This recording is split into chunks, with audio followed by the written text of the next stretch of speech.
Our next session, Climate Smart is Business Smart.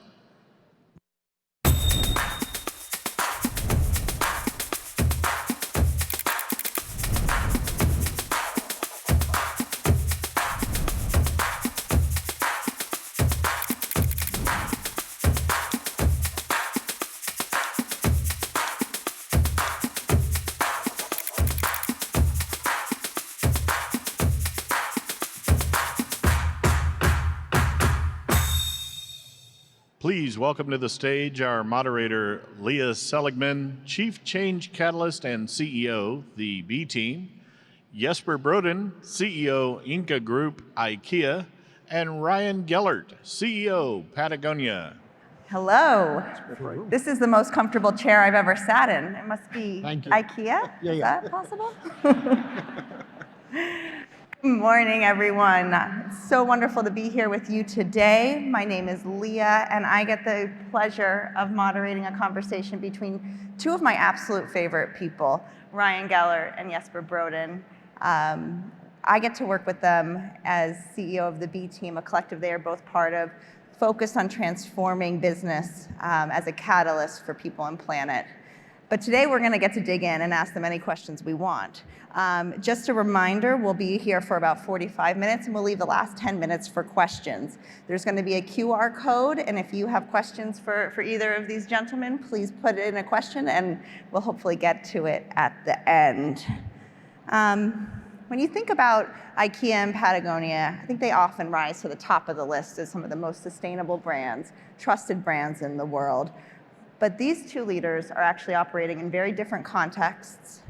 They have different customer bases, they have different value propositions, and they have different hobbies, one being rock climbing, the other being rock singing. And so we're going to dig into some of those differences and how they're navigating this moment and how they stay true to strong climate action. But before we get into that, Jesper, what are we doing here? What is Action Speaks, and why did you get it going? Well, to start, I think Action Speaks started in my first year as CEO. I was at Climate Week the first time. And to be honest, it was, when I reflect back on it, was a time when I was less into it, less experienced. I tried to figure out and understand the concepts around sustainability in my new function.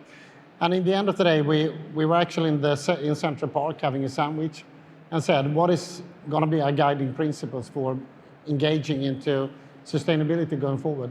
So we said 5 things. We said we will lean towards action. We will be part of conversations on the big why and so on. But we want to rather try to prove who we are and what we represent by taking actions. So that's number 1. We said also, sort of realizing this crisis is not one that we can adapt the speed to. This crisis is happening, so we need to be very fast and react to it. Secondly, we said we need to know our impact, our footprint, so we don't do symbolic things, but actually address topics for real. And then we said also this is too big for us to work alone. We need to collaborate. We need to learn from peers, work with policymakers and so on. And eventually we said we need to tell the world what's going on. So Action Speaks then became an attempt to bring best practices, really impactful change that improves the P&L and improves sustainability at the same time, and make sure that we get to tell that to the world. That's fantastic. Ryan, you're known for your deep commitment to climate and nature, and I know from conversations with you, you feel it in your soul. Can you take us back to the moment when it first became personal for you, when you first felt that protecting climate and nature wasn't optional, but part of you as a person and a leader? Yeah, let me just say first, I know, thank you all for coming out for this. I know you had the option, I'm sure, to be across town listening to a more inspiring speaker, but you chose to be here right now. So I just wanted to acknowledge that and thank you all. On protecting nature and climate, I grew up in Cocoa Beach, Florida, and I grew up in a particularly narrow little strip of land where I had the Atlantic Ocean right across the street. And I had a 3-mile wide river with manatees and dolphins just behind our house. And So it was a pretty idyllic place, and you were completely surrounded by nature. I grew up skateboarding, then I got into snowboarding. Finally, when I moved out west and got into rock climbing, I knew that was the thing I was going to spend the rest of my life doing. And I have. I've built my life around it. I started in a job packing boxes in a warehouse so that I could be a part of that industry. And I think through that, I came to understand the impact of human hand on wild places, starting in the state of Utah, and then much more globally as I've lived and worked around the world. And I think in my time at Black Diamond, we were very focused on protecting public lands in Utah.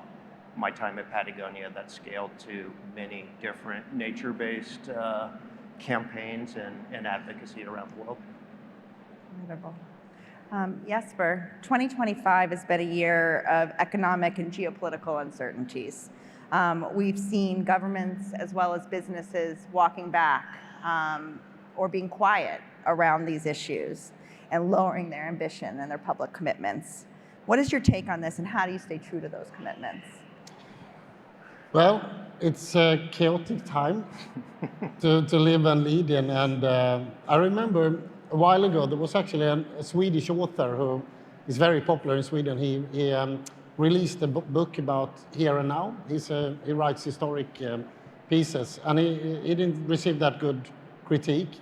And when he was asked what happened with this book, he said, it's not so bloody easy to understand the times you read, actually. But I think there is a lot of talk about pulling back and shying away, being afraid of, and so on. And I think probably we have to accept that that's part of the reality. That's actually going on.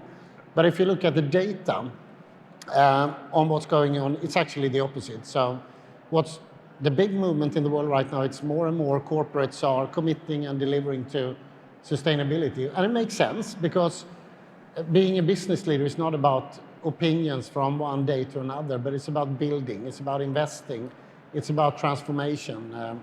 So today I just came from United Nations Global Compact, where the latest report, this is like the biggest corporate association in the world, 23,000 corporates around the world.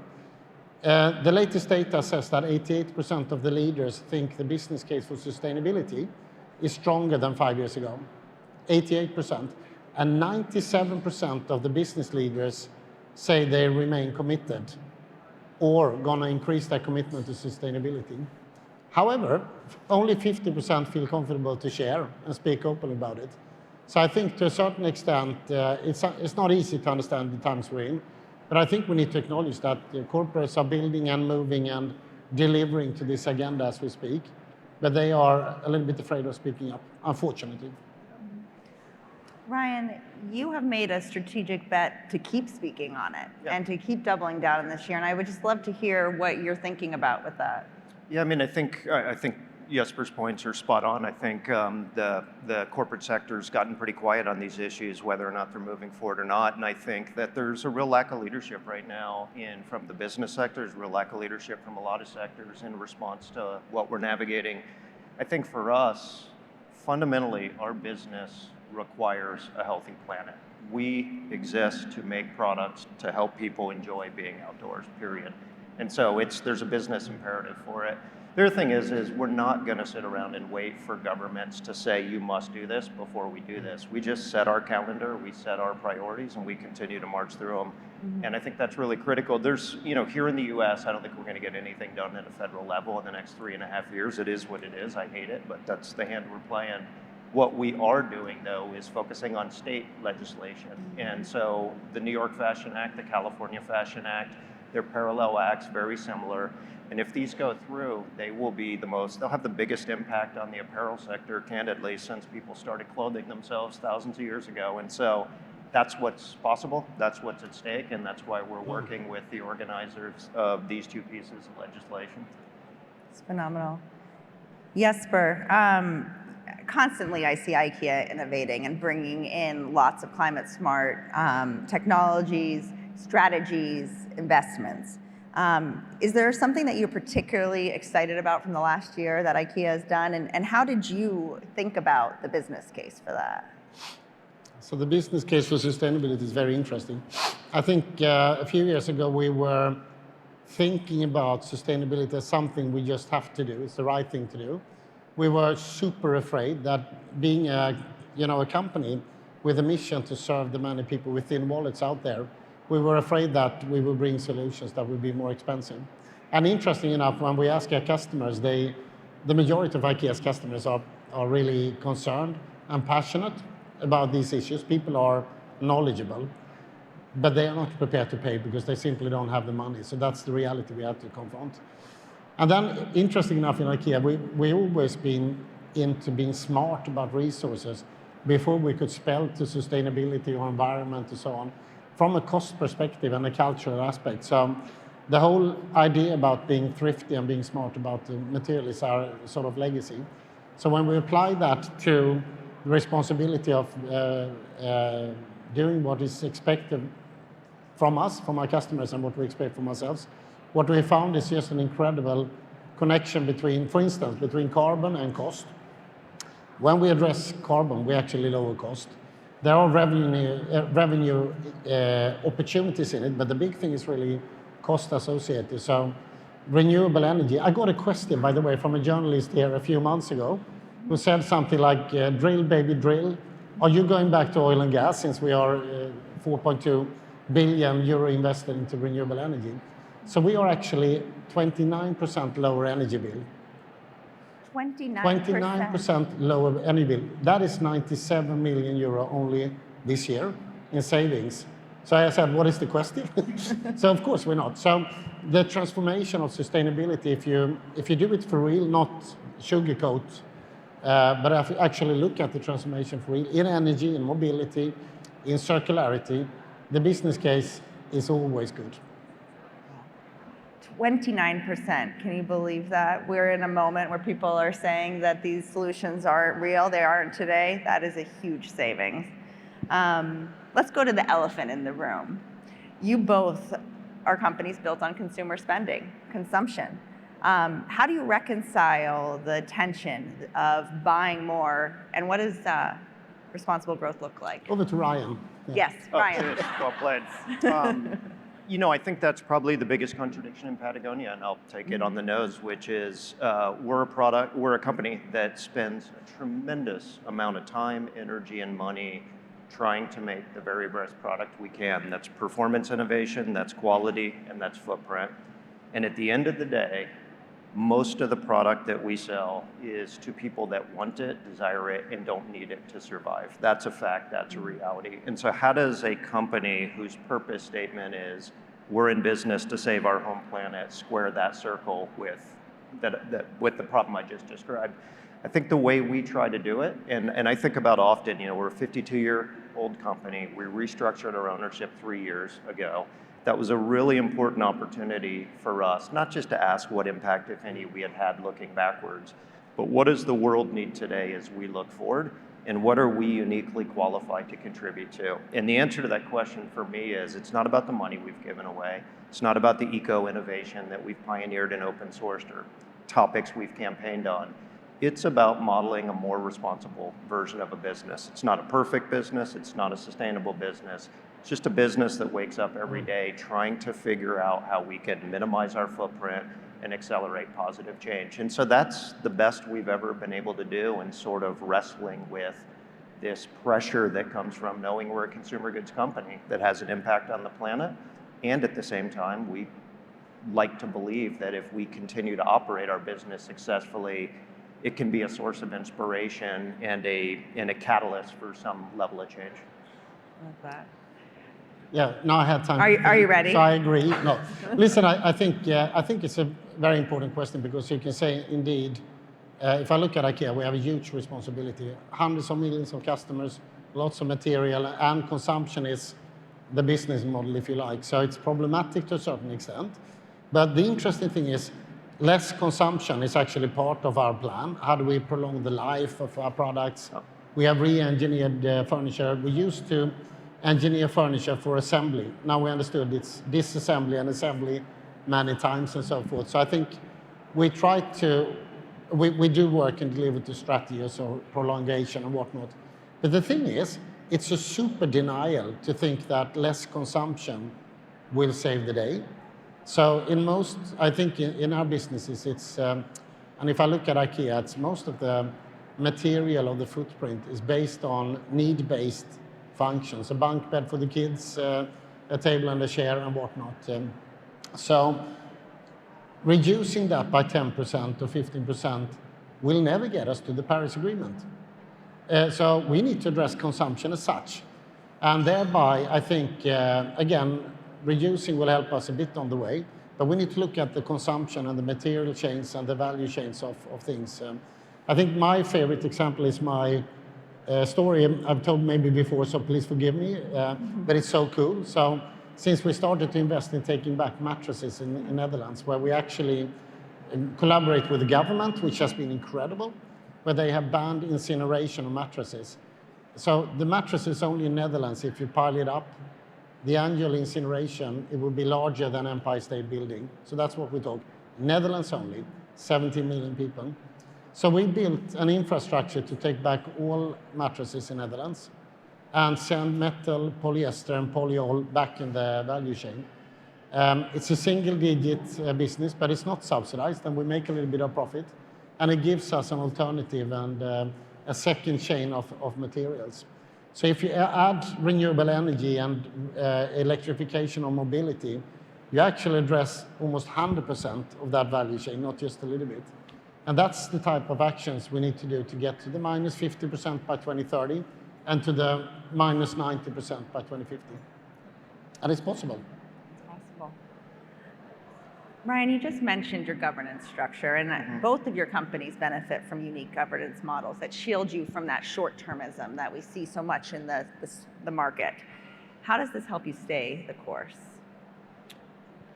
I feel like we've got our ownership and our founders are our secret weapon. And so I think often we talk to people who are a part of, whether they're leading or otherwise, publicly traded companies, and it's quite clear to me we exist in a very different space. We've got something that we can lever that's different. I think what really pisses me off, though, at times is when publicly traded companies or others hide behind that as if it's an excuse where they can't do anything. So there's a big difference between those two things. I think for us, we're able to think long term. I think that Ivan, our founder, former owner, he's somebody that's always had he never wanted to be a businessman, has a pretty distant relationship with money. It's just never been important to him. And has said many times, I couldn't name a billion-dollar business that I respect, so I sure as hell don't want to own one. And so you better ensure that if we're going to be of a certain size and scale, it's a business that we all can feel proud of. And I think that's just a unique place to start. What about you, Jesper? I think it's both, and to be honest, when I meet CEOs of listed companies, I realize that the quarterly pressure and the performance pressure is something that I have less of. So being a foundation-owned company, we tend to be a bit more long-term, and the foundation in itself is very keen on that we progress on sustainability. But it's also, there's a risk of going there to be apologetic to other companies, and I don't think it's good. There's another side of it. I think as a foundation-based business, we sometimes might be a little bit too slow and confident, while market conditions put the right pressure on companies to perform. And here's the thing, if sustainability is a sacrifice, it doesn't matter what the ownership structure is, it's bad for business. But if it's good for business, it's a matter of transformation. And if you're CEO for a listed company, you need to make a bet on AI, you need to make a bet on climate smartness, you need to make a bet on a lot of things. So sustainability is no different than that. You need to understand what the future needs, your reputation, but also your value chain. And you better not be on the station when your competitors are on the train, even if the train ride is bumpy. So I think actually go the business avenue, and it's going to be, I think, a good idea. Just a reminder, I get to ask a few more questions, but then you all get to ask questions. So a QR code should be somewhere visible where you can get yourself ready to go. You're both trusted household brands. And I know even well before I knew either of you, your brands were very prevalent in my household. With that trust comes significant influence. where are you willing to take risks, even that might upset or disgruntle some of your customers or your employees, but lead to greater transformations on climate nature? Yeah, maybe I can start. I think more and more, and I don't think we've done a good enough at all job in this. We need to engage our customers in the reality of things. So we need to speak more about the challenges we have in these topics, what we have resolved, but also the things we have simply no solution for yet. I think it would be healthy, in particular in the climate that we're in, where we start to see censoring of opinions and realities, which is not, I think, the values that I think any one of us would like to represent. So IKEA, we have been far too silent when it comes to sharing both our troubles and breakthroughs. Now, when I reflect on that, I see two maybe reasons to that. One is that it's a bit technical. Sustainability is a bit technical. Can be. So when I've been out and talking to customers about scope 1, 2, and 3, and SBTI and ESG, normally they fall asleep quite soon. So I think it's about how do you actually tell the story, not in a sugar-coated way, but in a way that you actually connect people who are not deep experts. But the other side of it, to be honest, is we have been too cautious for the fear of being called out as greenwashers. And I've been struggling with that because part of our communication, if I go back a few years, was built on ambition with too little proof points and so on. Intention-wise, amazing, and deliveries were there, but we were not clear in our communication. So we actually, as we speak, we have rolled out what we call do something, change everything. You will find it in our media, in our stores. We have 27 examples of what we do: forest, water, LED lighting, vegetables, and we try to do it in a way so it brings a topic, but it also brings data and access through QR codes and so on to the full story. And believe me, I've had to be hand-holding this information campaign because there were so many risks and so many complications of it. But I'm sort of hell-bent that we need to contribute to transparency, and then we need to open up for critique. If people think we're not doing enough or want to criticize us for any of that, I think let's be open for that and believe that that transparency is going to make all of us smarter. Yeah. And Ryan, Patagonia, most trusted company in the world 4 years in a row. So how do you take that? How do you do that? I think that the number one thing that defines our approach on this is consistency. So I think people know what we stand for. We're pretty overt in our mission. We're in business to save our home planet. We try to be consistently transparent in where we feel like we're making progress, what's important to our communities, what's important to us, and where the work in front of us is. I mean, we could take an hour and I could just itemize all the problems we've got in front of us that we are working hard to solve, and some of which we're years, if not a decade or more, from figuring out how to solve. So we're as imperfect as hell, but what we are is deeply committed and really consistent on that. I thought you hit a really important point, which is just how difficult it is to do storytelling at times around sustainability. I think what we don't struggle with is storytelling around campaigns, places, and events. I think what's really difficult is around footprint. We're actually releasing in early November. So for the first time in our 52-year history, we've tried to pull together kind of just how we think about all this and what we're doing. We're calling it our work in progress report. It'll come out in early November. What's interesting is, do you align it with CSRD and make sure that it is just bulletproof scientifically, but 9 people on planet Earth ever read it? Or do you make it narrative form, which I think very justifiably can fall into a greenwashing space? We've tried to find that balance, and I suppose I'd ask you all to tell us how we did. So coming out in November, we'll get to. November.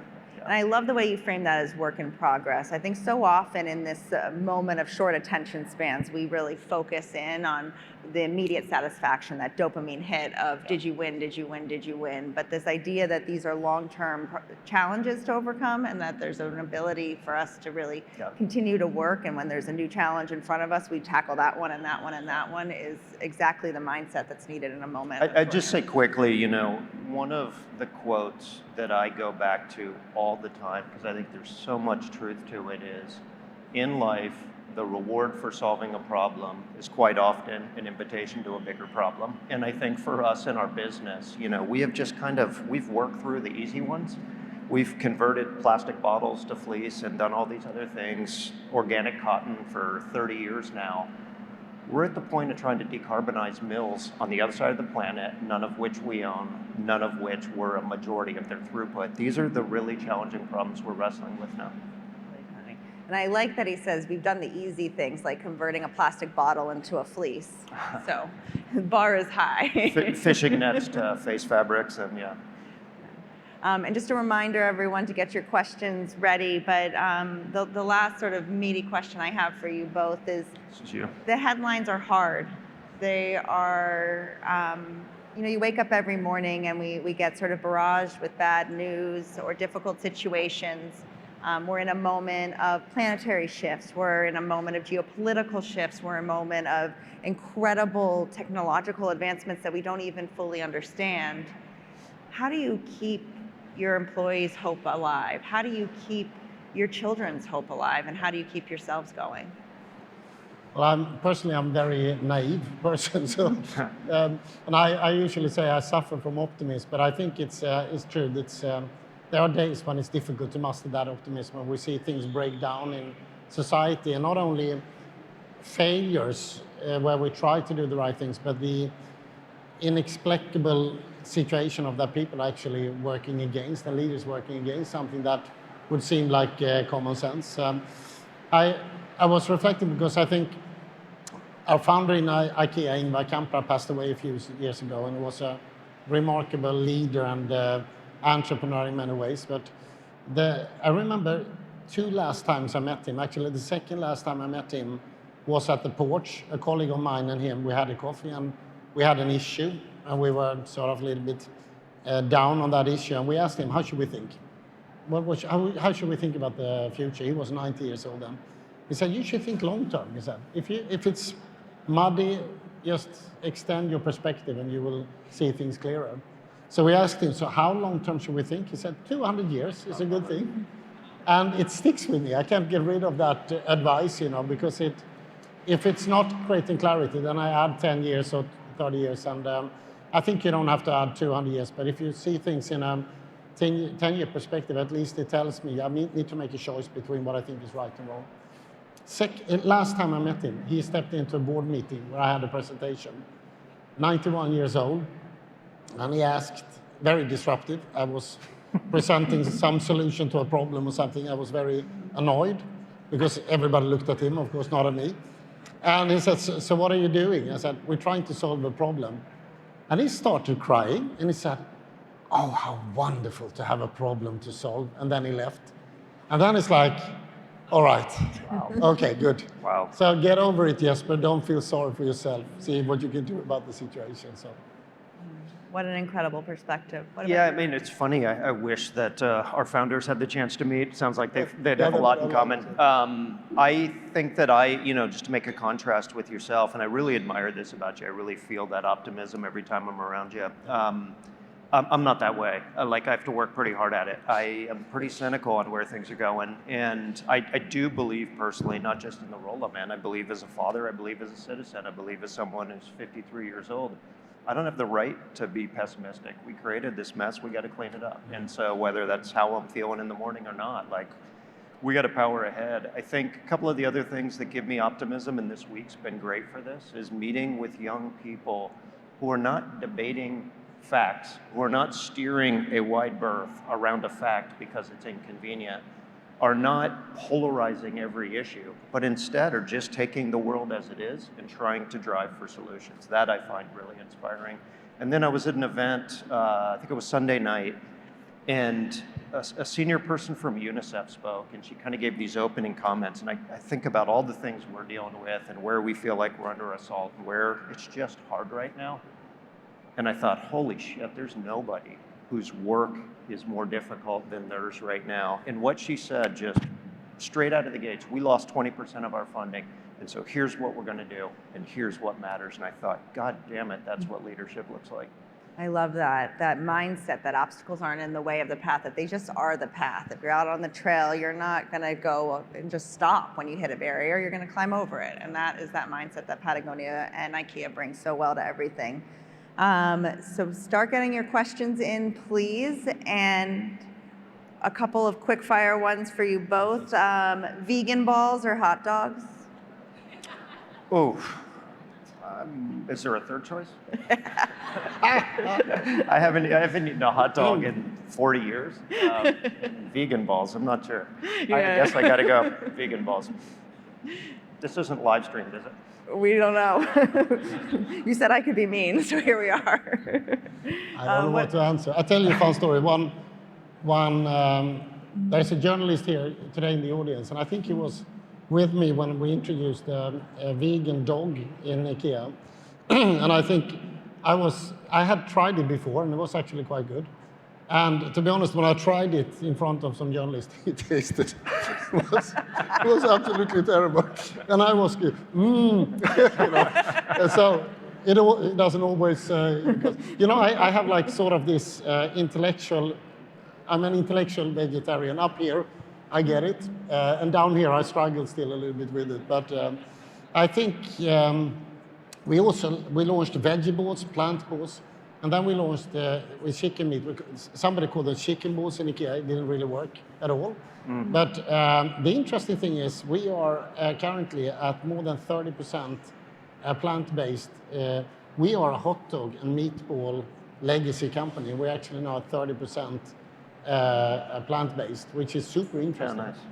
Food is very personal to people, and to change food culture takes time. So I'm really interested in how fast that has changed. Typically female customers in IKEA, but still it's moved quite fast. Yeah, and I don't mean this honestly to put you in an uncomfortable spot, but you and I have had some interesting conversations on farm salmon, and that's a topic where, I think our food systems has got a lot of challenges, and it's great to see you all leaning into those, and would love to continue to try to make an impact on some of the ones that are really challenging for us all. Yeah. So some of the questions that are beginning to come in, but what are some of the climate myths that you would love to bust? I mean, I think you did just a brilliant job earlier, and I think you have consistently talking about climate in good business being somehow in tension. I feel like for us, our angle on that is proving we can be an ascendant business while at the same time investing in trying to both clean up our own footprint and put a lot of money behind advocacy. I think so too. There are a couple of important myths. I like to believe that we need to bring conversations about myths in the open much more. We had the pleasure to meet young leaders, activists before this week, and we spoke about it. And there are quite a bit of myths that doesn't help us. I guess every myth has some sort of truth and reality to it. But the one I would call out is the myth that nothing is happening and nobody's doing anything. Nothing could be more wrong or more destructive to society right now, in particular youth, to believe that people in leading positions are not doing anything. I think the good people of the earth are too silent. But I also think that the change is unstoppable. We passed the point of no return, since, to your point, it is good business to actually be a good business. What's harder, changing technology or changing mindsets as a leader? I don't think changing technology is all that difficult. I think the acceleration of new technology and how disruptive it is pretty mind-boggling, but I think that I think about, you can reduce a lot of problems to how much of a priority is it, how much money you're going to put behind it. So I think in general, I think what may be happening with AI could in fact go beyond that simple description, but I think most of my experience with changing technology is how big a priority is this and how hard are we going to drive.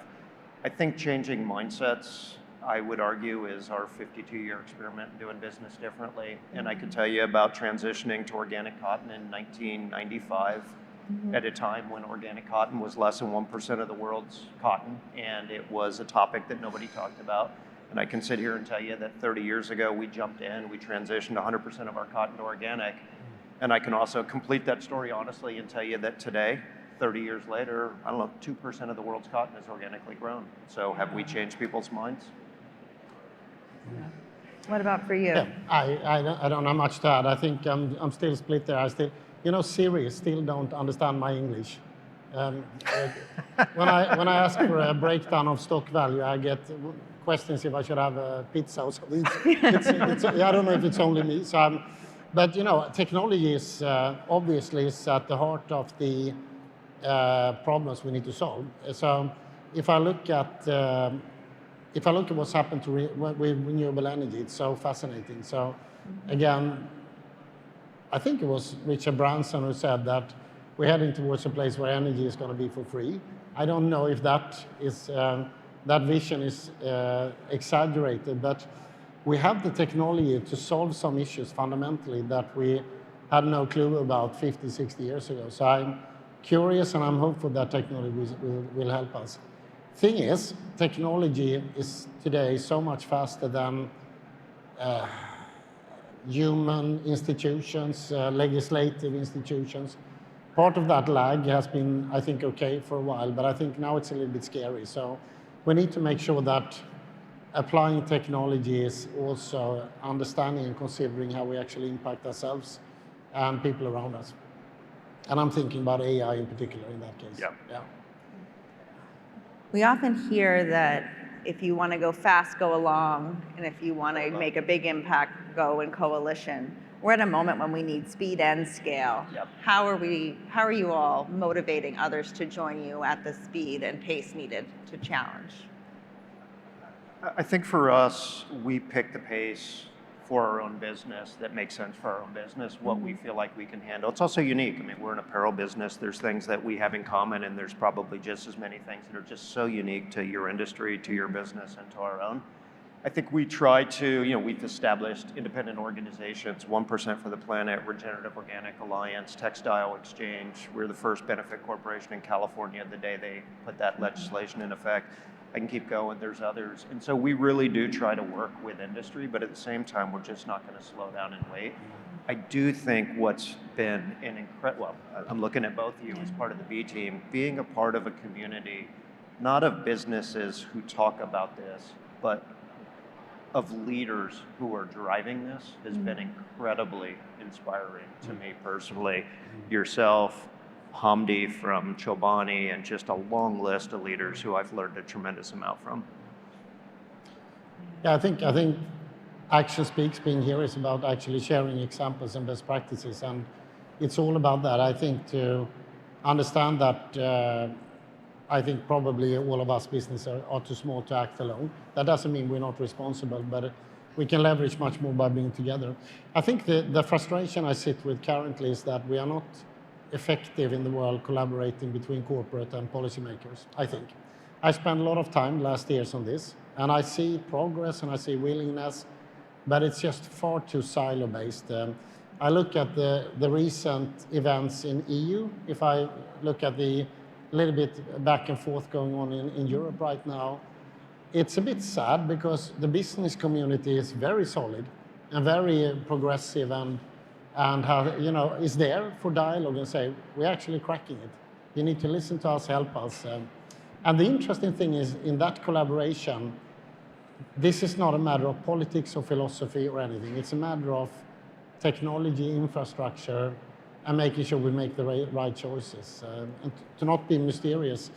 Industrialists ask for help us reduce the permitting process of new technology, innovation, energy, help us remove subsidies from oil and gas, at least remove it, and hopefully also speed up other things that will take us into the new economy, but at least remove something that is contradictory to what we try to achieve. Help us improve the grids, electricity grids, help us reset infrastructures for circularity. So the business community knows exactly what it needs. And most of us, even if we do different line of businesses, are sort of asking for the same things. So I think if anything, I would call for a stronger collaboration. It is, we need to break some of the silo-based structures between politicians and corporate leaders. If we don't, it's going to take a longer time. It's going to happen, but it will take a longer time. So it's an opportunity for all of us. And as all politicians strive to increase the competitiveness of their country or EU in this sense and so on, it would be a very smart business idea as well, I think. So let's see. I would just say quickly that I think in Europe, you all have for a long time and continue to set the tempo on climate and environmental regulation. The concern I have right now in this environment is that we've got senior people from the administration moving from country to country, capital to capital, trying to undermine that. And so if we end up in a race to the bottom, led by our inability to think about this right here, God help us all. And that I do have some real concerns that may be where we're I headed. saw that. The B team, we often think about courage as a team sport, and the opportunity that we all have in this room today is to build up each other's courage. The headwinds are strong. If there is one takeaway for each of you that you want the audience to walk away with, it doesn't have to even be anything you've said, but what do you want everyone in this room to walk away and go do next? Oof.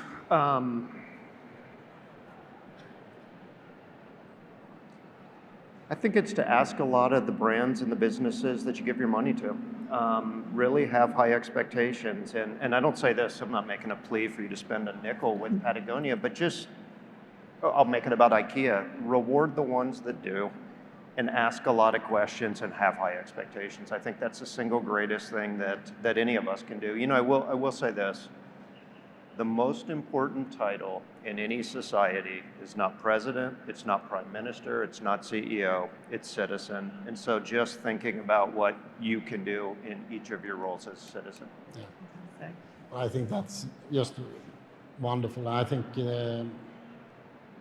it's also about bringing to the table the discussion about moral responsibility. It might sound boring, but I think, when you look at it again, zooming out a little bit, to say that Ryan and I and other leaders out there actually at this moment have an incredible responsibility and opportunity to do something.